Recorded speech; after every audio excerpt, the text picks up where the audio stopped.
Bienvenue chers frères et sœurs encore une fois dans notre chaîne YouTube. Et ce soir, ce matin, en fonction de l'heure à laquelle vous êtes, nous voulons vous présenter donc encore une fois la parole de Dieu dans le livre de la Genèse comme nous le faisons depuis un certain temps. Et aujourd'hui, nous allons étudier donc le chapitre 7 de la Genèse qui nous retrace l'histoire du déluge, l'histoire de Noé. Dans le contexte de ce chapitre que je ne vais pas vous lire, donc nous allons aborder tout le chapitre. Nous voulons donc voir avec vous la grâce de Dieu donc et sa juste colère. La grâce de Dieu et sa juste colère parce qu'il s'agit en fait du jugement de Dieu vis-à-vis du monde, du jugement de Dieu donc au temps de Noé, où la Bible nous dit que la terre entière était remplie de gens de mauvaise vie. Donc, le contexte ici, c'est donc une histoire qui se déroule après que Dieu ait discuté, donc après que Dieu ait informé Noé de son plan de sauver le monde, de faire périr les gens donc du monde, les pécheurs, tout en sauvant Noé qui était un homme juste. Donc, c'est après que Dieu ait fait savoir à Noé son plan, que Dieu va maintenant donner les instructions à Noé pour la construction de l'arche et toutes ces directives, ce que nous avons vu dans les dimanches passés avec le pasteur Bernard. Et voici, pour cette fois, Dieu va donner les dernières directives à Noé dans les premiers chapitres dans les premiers versets du chapitre 7. Et c'est juste à partir après ces dernières instructions que Dieu va demander maintenant à Noé de rentrer donc dans l'arche afin que le déluge puisse commencer, le jugement de Dieu puisse commencer. Et c'est donc dans le contexte de l'entrée, de l'embarquement dans l'arche et donc du déluge que nous parlons donc ce matin avec vous. Après ce contexte, lorsque nous étudions le déroulement des événements, nous pouvons donc remarquer plusieurs choses capitales donc, dans ce passage et particulièrement centrées autour de la question du jugement. Et comme nous l'avons dit, nous allons voir donc dans ce jugement, pendant ce jugement, nous allons voir la grâce de Dieu, nous allons voir aussi la juste colère de Dieu. Le chapitre premier, donc les versets premiers donc, de ce chapitre nous montrent un Dieu qui est en train de juger la terre. Il juge la terre. Qu'est-ce qu'un jugement? Qu'est-ce qu'un jugement? Juger, c'est rendre justice. Comme on dit, c'est rendre justice, c'est donner à chaque partie, en cas de conflit, ce qui lui revient, ce qui lui convient, que ce soit équitable ou pas. L'essentiel, c'est que chaque partie reçoive ce qui lui convient. Donc, on parle de jugement. Juger aussi, c'est donner tort à celui qui a tort et donner raison à celui qui a raison. Et dans ce sens, on peut dire que juger, c'est prendre parti par rapport à l'une ou l'autre de deux parties qui sont en conflit. Lorsqu'il s'agit de récompenser une partie et de sanctionner une autre, on est toujours en présence de jugement. Et là, c'est Dieu qui est en train de juger. Il juge d'une part entre Noé et le reste des hommes. Il juge d'autre part entre les hommes et lui-même. Le chapitre 6 nous montre que la terre était remplie de gens de mauvaise vie. Tout le monde, tout, y compris même Noé. Le chapitre 6, les versets 5 à 7, nous montrent que la terre entière était donc dans le chaos, dans le péché, dans le mal, à tel point que Dieu a commencé à regretter d'avoir créé l'homme. Et il n'y avait pas d'exception. Il n'y avait pas d'exception. Et c'est en ce moment-là que Dieu a pris pour la première fois la résolution donc de détruire le monde, de détruire les hommes, de détruire toute la création, tout ce qui était sur la terre. Donc Dieu était résolu à juger entre lui et les hommes, parce que les hommes s'étaient tournés vers le mal plutôt que vers lui. Et lors du déluge, il a jugé entre Noé et les autres hommes, dans le sens où Dieu a demandé à Noé de faire l'arche. Il a demandé à Noé de rentrer dans cette arche avec tous les animaux qu'il a indiqués et sa famille. Et c'est Dieu lui-même qui ferma la porte donc, de cette arche. C'est Dieu lui-même qui ferme la porte. Et plus tard, c'est Dieu lui-même qui va leur ouvrir la porte, qui va leur demander de sortir quand ce sera le moment. C'est donc Dieu qui juge entre Noé et les hommes. En ce sens qu'il sépare Noé, qui était un homme qu'il a regardé comme juste devant lui, et les autres hommes qui étaient encore dans le péché, qui sont restés incrédules face aux paroles de Noé, face aux actes de foi de Noé. Parce que la Bible nous rappelle que Noé était un homme de foi, ou plutôt un homme d'obéissance. Parce que c'est Dieu qui parlait à Noé, mais à chaque fois, la parole de Dieu nous dit, Noé obéissait à la parole de Dieu. Noé exécutait tout ce que Dieu lui disait. Le chapitre 6, le verset 22 nous le dit. Le chapitre 7 que nous étudions au verset 5 nous rappelle que Dieu exécuta jusqu'aux dernières instructions. Noé exécutait toujours ce que Dieu lui demandait. Noé exécutait toujours ce que Dieu lui demandait. Il obéissait toujours à cela. Et en posant cet acte de foi, c'est-à-dire la construction de l'arche, dans un contexte où les gens ne connaissaient pas de pluie, encore moins de déluge, Noé se permet de construire une arche, et une arche gigantesque. C'est véritablement un acte de foi. Et rien de tout cela n'a pu témoigner devant ces gens-là. Ils restaient incrédules face au message de Noé, face aux déclarations de Noé. Et c'est donc pour cela que nous disons que Dieu a jugé entre Noé qui avait cru en la parole de Dieu, qui obéissait à la parole de Dieu, et les autres hommes qui ont reçu le message de Noé, mais qui n'ont pas cru. Non seulement par les paroles de Noé, mais par ses actes à travers la construction de l'arche. Rien de tout cela ne les a convaincus. Et Dieu a jugé entre lui et ces hommes-là. Il a jugé entre Noé et ces hommes-là. Et donc, lorsqu'il s'agit de jugement, on voit déjà une prise de parti. Dieu prend parti pour lui-même contre les hommes. Il prend parti pour Noé contre les autres hommes. Et c'est exactement ce que Dieu fait encore aujourd'hui avec chacun de nous. C'est ce que Dieu fait encore aujourd'hui avec nous qui croyons en sa parole, avec nous qui croyons en son Sauveur Jésus-Christ.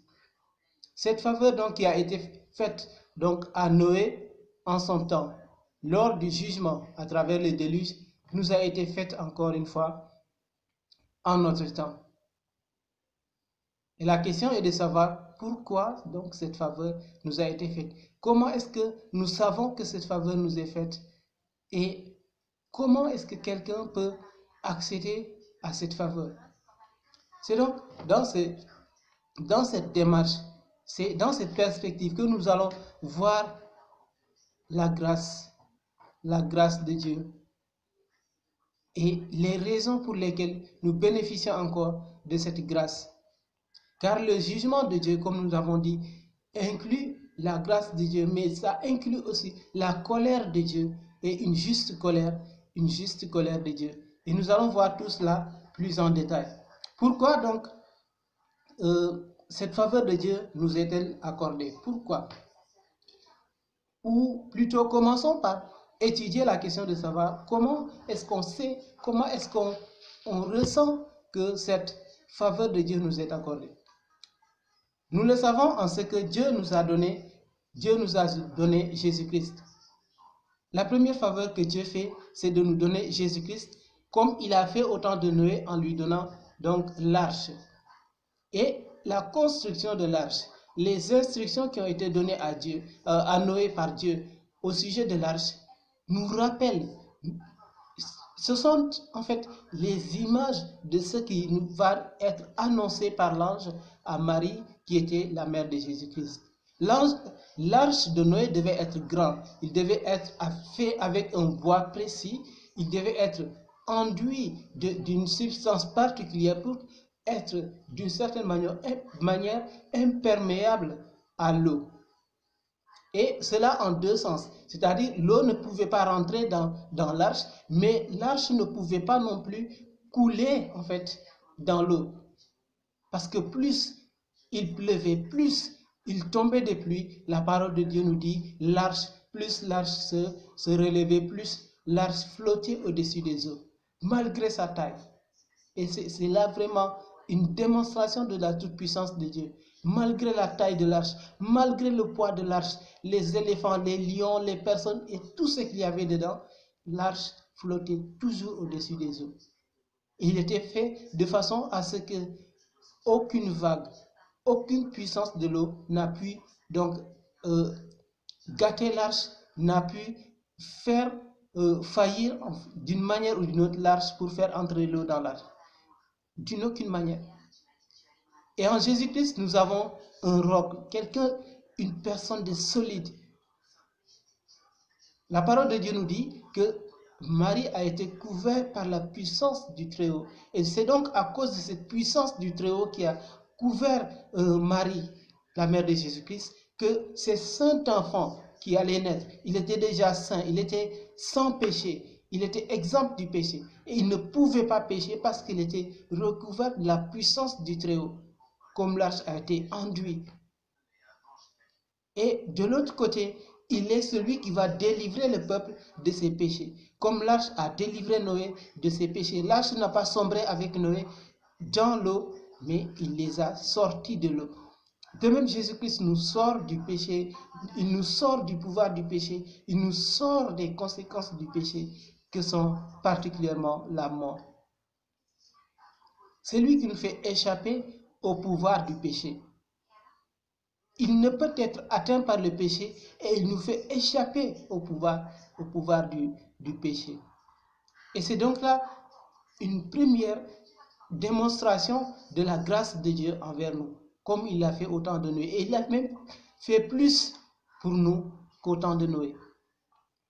Deuxième raison, la grâce de Dieu donc attire la foi.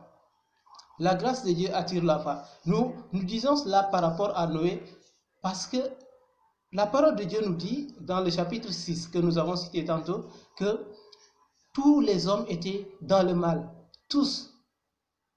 Chapitre 6, verset 8, la parole de Dieu dit « Mais Noé trouva grâce aux yeux de l'Éternel. » La faveur de Dieu fut sur Noé. Avant cela, on n'a pas vu un Noé obéissant, un Noé droit, juste, etc.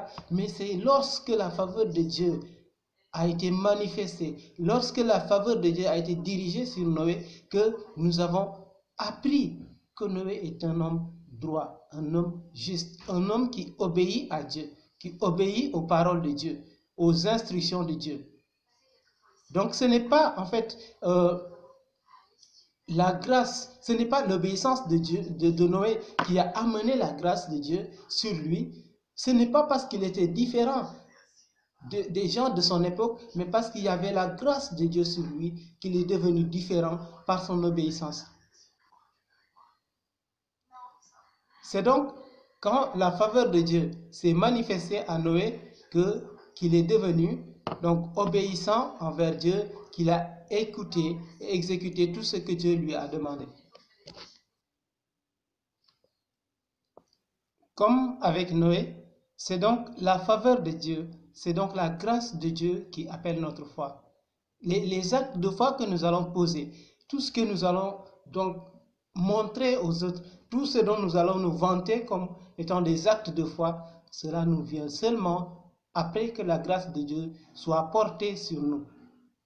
Il n'y a personne qui accède à la foi sans que la grâce lui soit déjà accordée. C'est parce que la grâce de Dieu nous est accordée que nous allons être donc amenés vers la foi, ou plutôt que la foi sera amenée vers nous.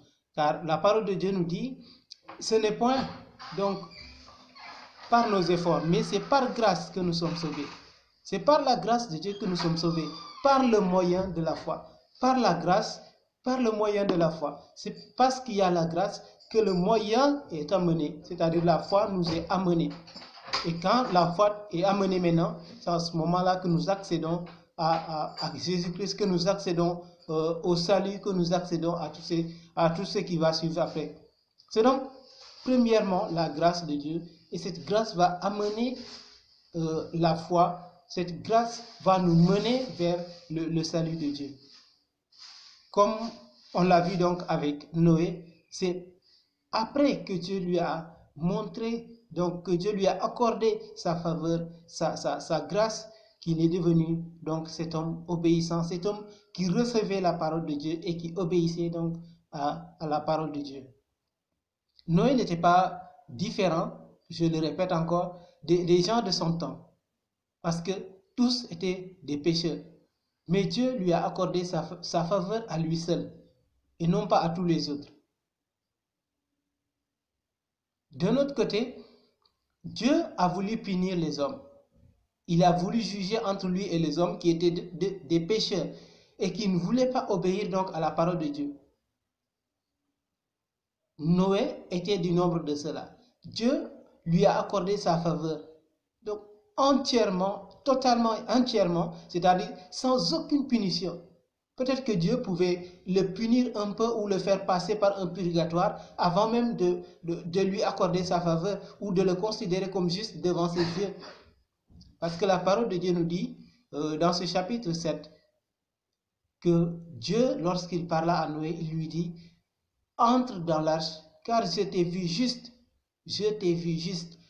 Toi, tu es juste devant mes yeux par rapport à tous les gens qui sont donc de ta génération. » Dieu l'a regardé juste sans pour autant commencer par le corriger par une petite correction ou un purgatoire ou quelque chose comme ça.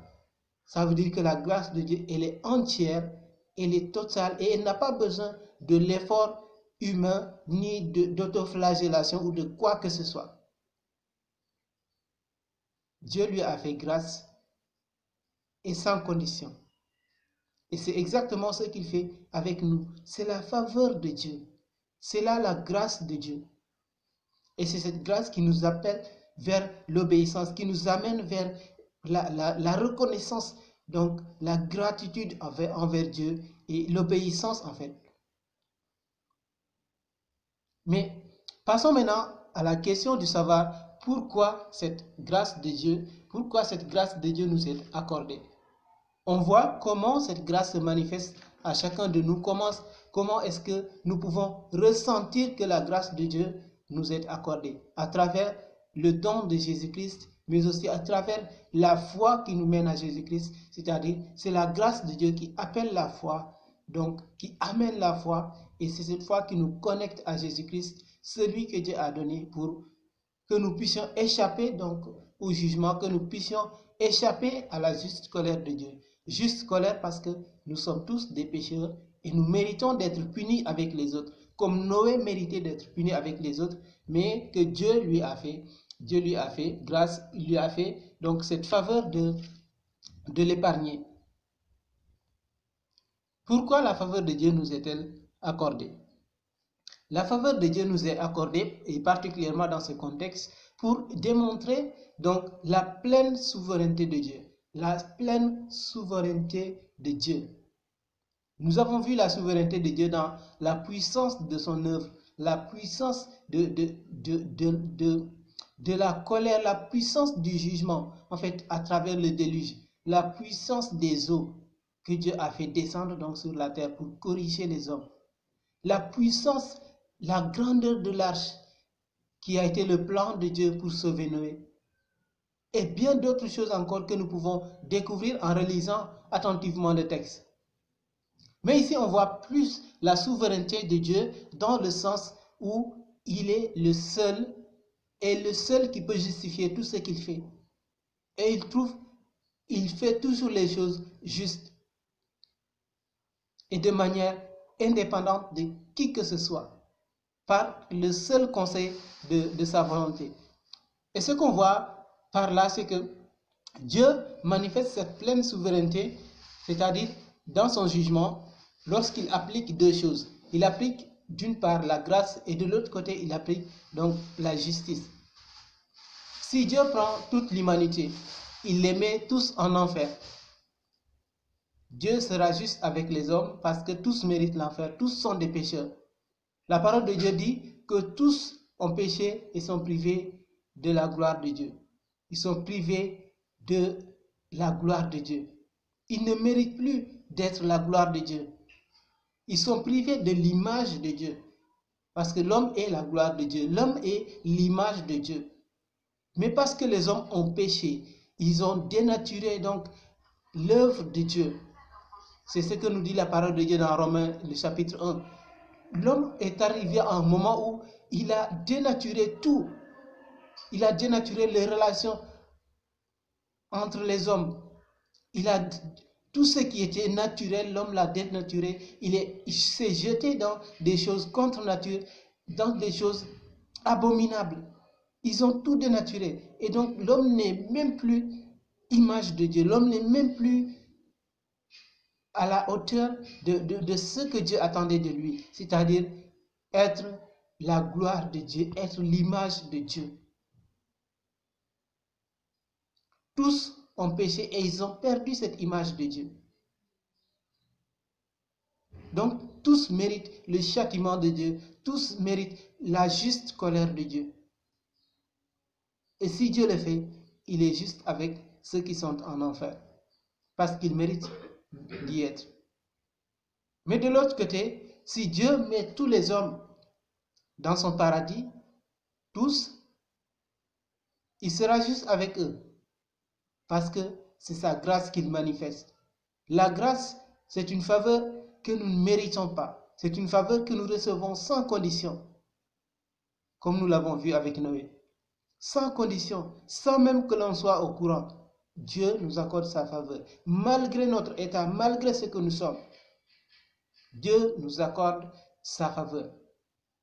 Et c'est à cause de cette grâce que Dieu peut nous mettre tous dans son paradis sans qu'il soit injuste. Au contraire, parce que la grâce suppose que nous méritions l'enfer et que nous soyons mis au contraire donc dans le paradis. Mais lorsque Dieu veut exercer à la fois la justice et la grâce, on a l'impression qu'il est injuste avec les uns ou les autres. Ceux qui vont dans le jugement, ceux qui subissent la colère, méritent la colère et Dieu est juste avec eux. Ceux qui subissent la grâce, Dieu est juste avec eux parce qu'il leur accorde la grâce. Ils sont là, ils ne l'ont pas mérité, mais c'est justement parce qu'ils ne l'ont pas mérité qu'il s'agisse de grâce. Mais tout cela ne dépend pas de nous, mais ça dépend de la pleine souveraineté de Dieu, de la seule volonté, du seul conseil de Dieu. Et c'est pour cela que nous parlons de pleine souveraineté de Dieu. Dans son jugement, dans ce qu'il accorde aux uns et aux autres.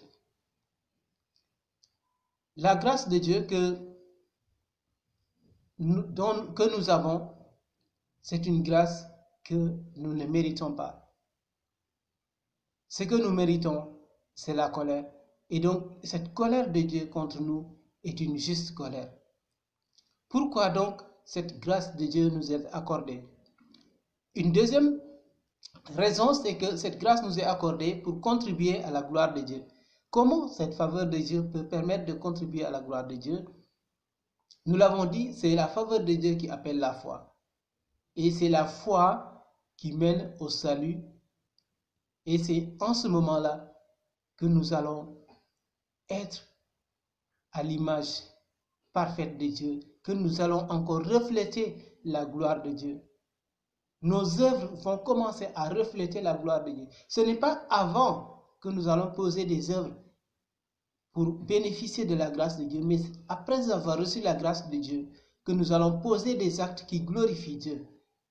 Des actes pour glorifier Dieu, parce que c'est en ce moment-là que nous réalisons la puissance de Dieu, la bonté de Dieu, quand nous recevons ce que nous n'avons pas mérité.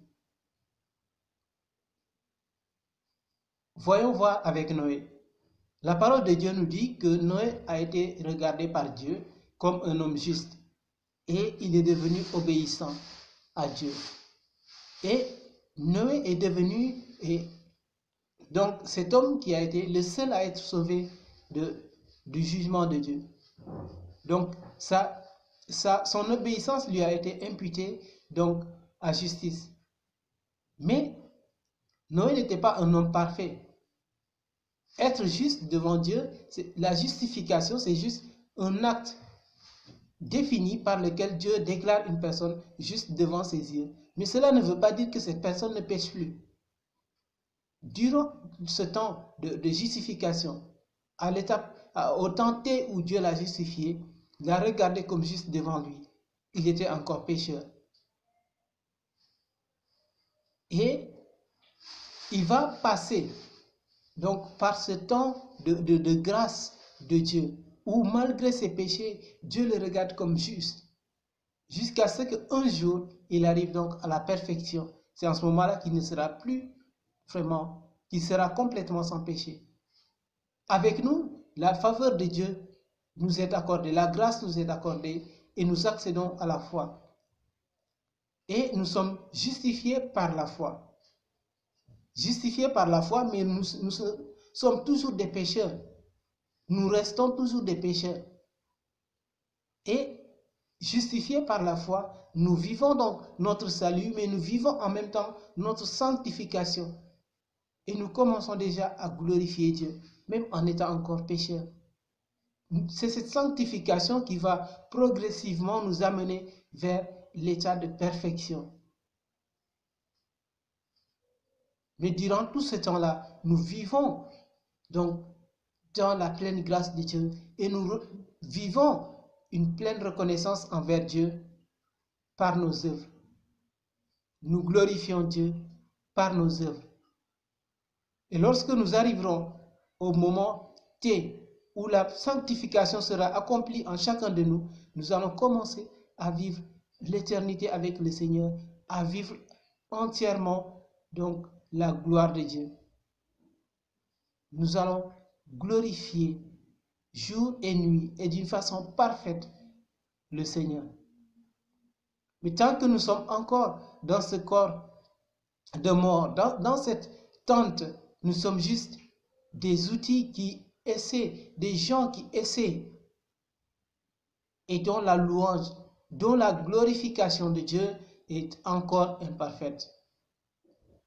Mais la grâce de Dieu, cette grâce de Dieu nous est accordée ultimement pour que nous fassions premièrement cet effort de sanctification pendant lequel nous glorifions Dieu, mais que pour qu'au final, nous puissions glorifier Dieu pleinement en revêtant de nouveau l'image parfaite de Dieu. Et comment maintenant, pour finir, comment cette grâce de Dieu nous est-elle accordée? C'est-à-dire comment pouvons-nous accéder à cette faveur de Dieu? Pour une dernière fois, nous allons répéter que la grâce nous mène à la foi et donc à Jésus-Christ.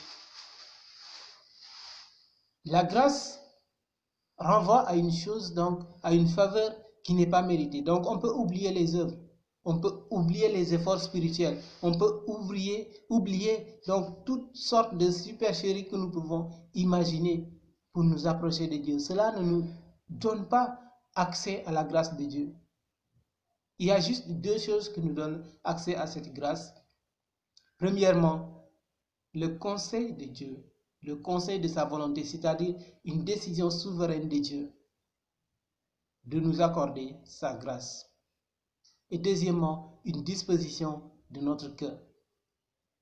Parce que Dieu a voulu que, d'après le conseil de sa volonté, il a voulu que la disposition de notre cœur soit donc l'argument, soit donc le point qui va permettre à l'homme la part que l'homme va jouer donc pour accéder à cette grâce.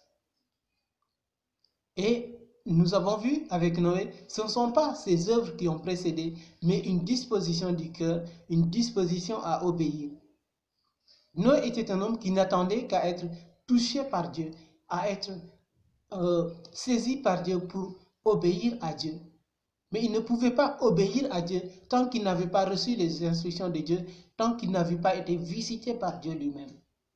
mais il avait cette disposition déjà à obéir.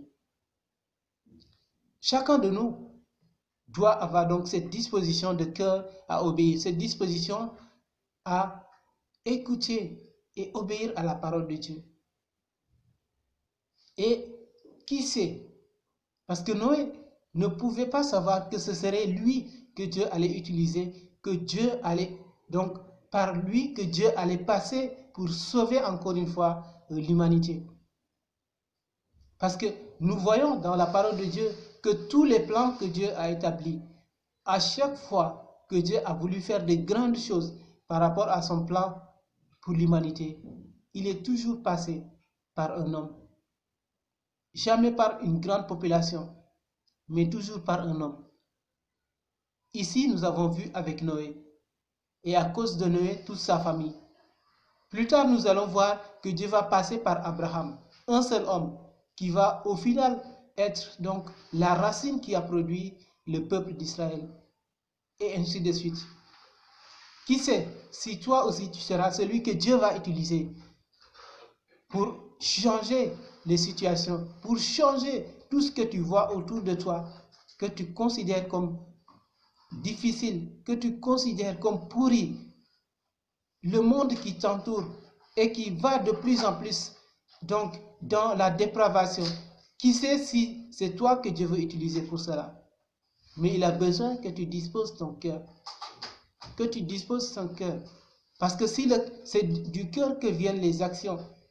On ne peut pas poser de bonnes actions si notre cœur n'est pas disposé aux bonnes actions. On ne peut pas poser des actions qui soient agréables à Dieu si notre cœur n'est pas avant tout disposé. Et il faut donc disposer notre cœur, recevoir ensuite les instructions de Dieu et changer les choses. Et cette disposition du cœur sera principalement une disposition d'humilité. Une disposition d'humilité. Ce que Dieu attend de nous, c'est l'humilité. Parce que c'est l'humilité, comme dit la parole de Dieu dans Jacques, Dieu accorde une grâce excellente. Il accorde une faveur excellente. Mais Dieu accorde cette faveur comment? Il accorde cette faveur à ceux qui sont humbles. Il résiste à ceux qui sont orgueilleux. Il résiste à ceux qui sont orgueilleux, mais il fait grâce à ceux qui sont humbles, à ceux qui ont disposé leur cœur pour écouter sa parole, à ceux qui ont disposé leur cœur pour obéir à la parole de Dieu, à ceux qui ont disposé leur cœur pour accepter la volonté de Dieu, quelle qu'elle soit. Ce matin, frères et sœurs, je vous invite donc à disposer votre cœur, à vous dire que vous êtes sûrement cet homme, cette femme que Dieu veut utiliser pour changer les choses autour de vous. Cet homme, cette femme que Dieu veut distinguer du reste de du reste du monde, de ceux qui l'entourent. Vous êtes cette personne. Noé était d'une famille, mais c'est lui seul que Dieu a choisi. C'est lui seul que Dieu a choisi parce qu'il a vu sa disposition de cœur. Il ne s'est pas dit que je suis du nombre de tous mes frères. Même si tu es croyant, dis-toi que ta foi, elle est particulière, elle est spéciale, elle est unique devant Dieu. Profite-en et dispose ton cœur pour être l'instrument que Dieu va utiliser pour manifester sa gloire, manifester sa pleine souveraineté et manifester en fait sa puissance en toi. Et nous voyons que lorsque Dieu agit de cette façon, il y a toujours la gloire de Dieu qui est manifestée d'une part et le bonheur de l'homme qui est manifesté d'autre part. Parce que ce n'est pas seulement à Dieu que cela a profité, c'est aussi pour le bonheur de Noé. C'est aussi pour le bonheur de Noé que cette grâce de Dieu lui a été accordée. Et c'est pour notre bonheur aussi que la grâce de Dieu en Jésus-Christ nous est accordée. Que Dieu vous bénisse et que Dieu bénisse sa parole. Amen.